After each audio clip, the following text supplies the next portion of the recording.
Bonjour tout le monde, j'espère que vous allez bien.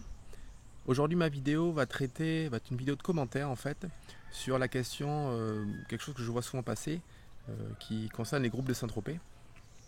Voilà, allez, c'est parti. Bon alors, qu'est-ce qu'on peut dire à ce sujet?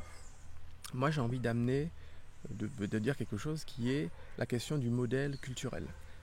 Pourquoi je dis ça? Concrètement, quand l'établissement est mis en vente, les gens qui se positionnent, qui achètent, euh, à- en plus d'acheter l'établissement, ben, ils imposent un modèle culturel. Ils imposent aussi une façon, ben, ils vont imposer une cuisine, une façon de manger, ils vont imposer des valeurs, etc. Donc, en face, les historiques de l'île, on va dire, ben, qu'est-ce qu'ils opposent comme force à cette force, à cette importation d'un modèle culturel? Qu'est-ce que nous, collectivement, on est capable d'opposer à ça? On a pas mal de jeunes sur l'île, etc. Est-ce qu'on est en capacité collectivement d'aider, voilà, de faire en sorte qu'on ait des jeunes qui se positionnent lorsqu'un établissement est à la vente? C'est souvent assez cher, c'est très cher d'acquérir un établissement. Est-ce qu'il y a moyen justement de les aider au niveau financier, au niveau de la logistique, au niveau voilà, de créer une structure, voilà, qui pourrait permettre justement aux jeunes de l'île de reprendre ces établissements et, in fine, ben, de pouvoir imposer une sorte de modèle culturel. On a une façon de manger ici, historiquement, on a une façon de voir l'accueil, etc.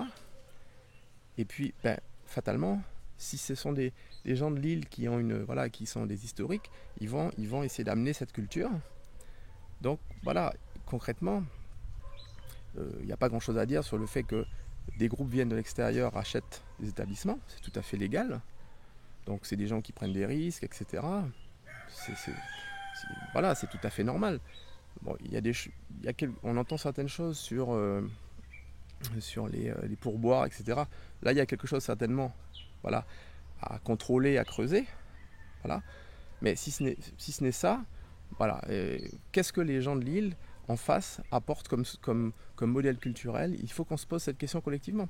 Et si on arrive à avoir une réponse, si on arrive à se battre pour notre culture, à imposer ça dans les restaurants, ce qu'on mange, etc., on a quand même enfin voilà, on a des plats traditionnels, etc. C'est sûr qu'il faut un apport extérieur. Il faut que les touristes trouvent tel ou tel différents types de gastronomie à Saint-Barthélemy.